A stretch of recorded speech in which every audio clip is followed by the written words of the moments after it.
ہمیں اس وقت قوم کو سخت ضرورت ہے کہ ہم اپنے بچوں میں تعلیم کو عام کریں، اور تعلیم کسی بھی قوم کو مضبوط بناتی ہے، اور جو قومیں پیچھے رہ جاتی ہیں ان پہ لوگ ظلم کیا کرتے ہیں، اور کوئی اور باہر سے آ کے ہمیں مضبوط نہیں کرے گا۔ ہمیں ضرورت ہے کہ ہمارے بیچ میں بہترین علماء اکرام بھی ہوں، بہترین ڈاکٹر بھی ہوں، بہترین انجینئر بھی ہوں، بہترین وکیل بھی ہوں، تاکہ ہماری زمینوں کی، ہماری دکانوں کی، ہمارے شریعت کی، ہماری مساجد کی، ہماری خانقاہوں کی حفاظت کر سکیں۔ سائنٹسٹ بھی ہوں، ٹیچر بھی ہوں، سول سرونٹس بھی ہوں، تو یہ کہیں اور سے نہیں آئیں گے بلکہ ہمارے ہی بچوں کے یہاں سے آئیں گے۔ یہ جو بچے اللہ رب العزت نے ہمیں عطا فرمائے ہیں، یہ اللہ رب العزت کی بہت بڑی نعمت ہے۔ بہت سے بھائی بہن کے اولاد نہیں ہوتی ہے، وہ روتے ہیں، دعائیں کراتے ہیں، اللہ تعالیٰ ہر بے اولاد کو صاحب اولاد فرما دے۔ لیکن جن کو اللہ رب العزت نے اس دولت سے نوازا ہے، ان سے یہ اللہ کی امانت ہے، یہ بچے ہمارے، ہم سے سوال ہوگا کہ ہم نے ان کی کیسی پرورش کی۔ بچوں کی پرورش کرنا کوئی بہت آسان کام نہیں ہے۔ جس طریقے سے ایک درخت ہوتا ہے، ایک مالی اس کا بیج بوتا ہے، اس کے بعد اسے دھوپ دی جاتی ہے، پانی دی جاتی ہے، کیڑوں سے بچایا جاتا ہے، کئی سال جب اس کی ہم پرورش کرتے ہیں تب جا کے وہ ایک تناور درخت بنتا ہے اور پھلدار درخت بنتا ہے۔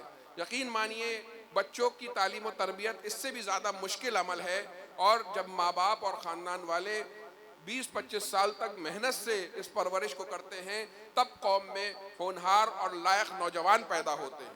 تو حضرات گرامی، یہ جو ہمارے قوم میں اللہ رب العزت نے ہزاروں لاکھوں کی تعداد میں ہمیں ان نوجوان بچوں سے نوازا ہے، ہماری یہ ڈیوٹی بنتی ہے کہ ہم ان کی بہترین تعلیم و تربیت کا انتظام کریں۔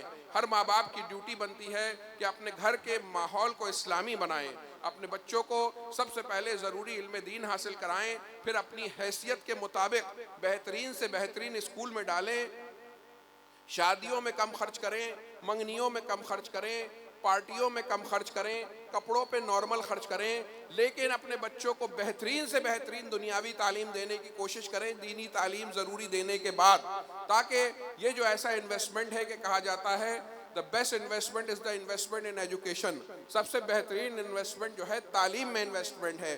خود ہمارے ماشاءاللہ ہم آئے اکبری کا کوئی بچہ بہترین کالج سے انجینئرنگ کر رہا ہے، کوئی بچہ جو ہے بہترین کالج میں ڈاکٹری کر رہا ہے، ماشاءاللہ یہاں کے بچے اس معاملے میں بھی بڑے ترقی یافتہ ہیں۔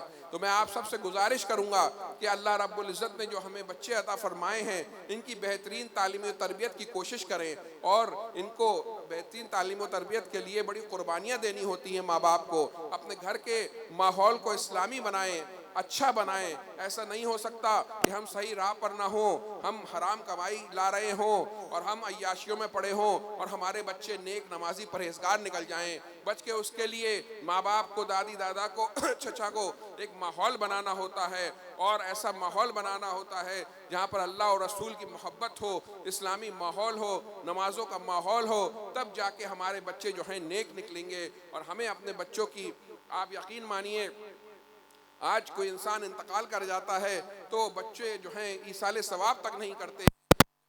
جب وہ ایصال ثواب انسان جب خود اپنے لیے نمازیں نہیں پڑھ رہا ہے، اسے جب نماز نہیں پڑھ رہا تو اپنے لیے دعا نہیں کر رہا، تو وہ بچوں سے کیا امید رکھے گا کہ بچے اس کا ایصال ثواب کریں؟ وہی بچے جو نیک بچے اگر وہ چھوڑیں گے تو وہ ان کے لیے توشہ آخرت بھی ہوں گے، ان کا ایصال ثواب بھی کریں گے۔ جو خود نماز نہیں پڑھے گا بچہ، جو اپنے لیے دعا نہیں کرے گا، اسے ماں باپ کیا یاد رہیں گے؟ سال میں کبھی مولانا صاحب کو کہہ کے ہو سکتا ہے کبھی ایک آدھ سال ایصال ثواب کرا دے، پھر وہ بھی بھول جائے گا۔ ہمیں اپنے بچوں کو ایسا بنانا ہے کہ ان کی دنیا بھی کامیاب ہو اور ان کی آخرت بھی کامیاب ہو۔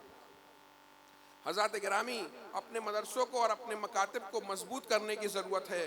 ہمیں یہ دیکھنا ہے، یہ صرف علماء اکرام کی، مفتیان اعظام کی ذمہ داری نہیں ہوتی کہ وہ مدرسے قائم کریں، وہ جا کے چندے کریں، بلکہ یہ پوری امت مسلمہ کی مجموعی ذمہ داری ہے کہ وہ اپنے مدرسوں کو مضبوط کریں، کیونکہ اگر مدرسے مضبوط ہیں تو آپ مضبوط ہیں، اگر مدرسے کمزور ہیں تو ہم کمزور ہیں۔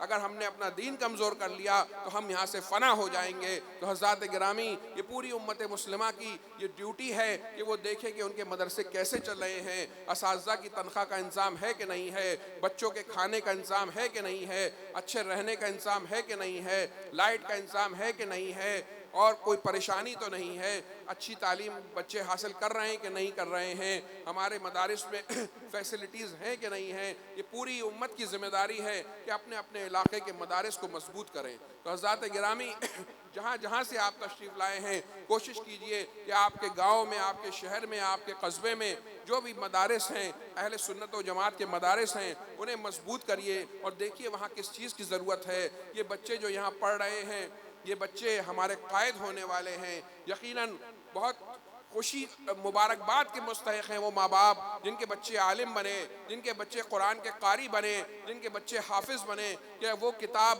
اللہ رب العزت کی مقدس کتاب ان کے سینے میں جو ہے محفوظ ہو گئی ہے۔ یہ اللہ کا بہت بڑا کرم ہے۔ بہت سے لوگ حفظ کرنا شروع کرتے ہیں لیکن وہ بہت کم خوش قسمت ہوتے ہیں جو حفظ مکمل کر لیتے ہیں۔ یہ ہمارے وہ نوجوان ہیں جنہیں اللہ کا کرم ہے، جنہوں نے حفظ مکمل کر لیا۔ ان کے ماں باپ کو بھی مبارکباد، ان کے اساتذہ کو بھی مبارکباد، ان بچوں کو بھی مبارکباد کہ جنہوں نے رات دن لگا کر اور جو ہے حفظ کی پڑھائی کی، قرأت کی پڑھائی کی، عالمیت کی پڑھائی کی اور اسے مکمل کر لیا۔ ہمارے شاید سید امین القادری صاحب تشریف لے آئے، ماشاءاللہ۔ اب حضرت کو خبر کر دیجئے، حضرت انتظار، اب حضرت کو خبر کروا دیجئے، شکیل بھائی آپ خود لے کے آئیے حضرت کو، حضرت تیار بیٹھے ہیں۔ حضرات گرامی، آپ تشریف رکھیں، ابھی انشاءاللہ آپ کو سید صاحب کا بیان سننے کو ملے گا۔ دوشی پڑھ لیجئے، اللہم صلی علی سیدنا و مولانا محمد معدن الجود والکرم وآلہ وبارک وسلم، صلاۃ و سلام علیکہ یا رسول اللہ۔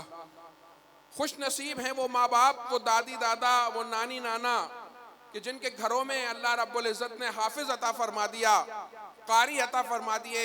یہ بچے جو رات دن محنت کرتے ہیں، ان کے اساتذہ اور کمیٹی کے اراکین اور وہ ماں باپ جو اپنے بچوں کی قربانیاں دیتے ہیں، اپنے بچوں کو اپنے سے دور کرتے ہیں۔ جب ہر وقت کا ماحول ہے کہ بچے لوگوں کے ساتھ رہتے ہیں، اپنے جگر کے ٹکڑوں کو آپ نے اپنے سے دور کیا اور ان بچوں نے دن رات محنت کی، ان کے اساتذہ نے دن رات محنت کی، تب جا کے آج یہ دیکھنے کو ملا ہے۔ ہم بھی 5-6 مدارس چلا رہے ہیں، بہت مشکل ہوتا ہے مدرسے چلانا اور اچھے بچے نکالنا بہت مشکل ہوتا ہے، اور بچوں کے لیے خود بھی بہت محنت کا مقام ہوتا ہے۔ میں اپنے بچوں سے کہنا چاہوں گا کہ جب اللہ نے آپ کو یہ انعام عطا فرمایا ہے کہ قرآن آپ کے سینے میں محفوظ ہو گیا ہے، اب آپ کی یہ ڈیوٹی ہے کہ دنیا کی سب سے بڑی دولت آپ کے سینے میں محفوظ ہو گئی ہے، تو آپ کو اپنی جب قبر میں جانا ہے تو اس قرآن کو لے کے جانا ہے۔ ایسا نہ ہو ان بدقسمتوں میں مت شامل ہو جائیے گا جو حفظ قرآن کے بعد قرآن کو بھول جایا کرتے ہیں۔ روز قرآن کی تلاوت کریے، ہر سال تراویح میں قرآن سنائیے،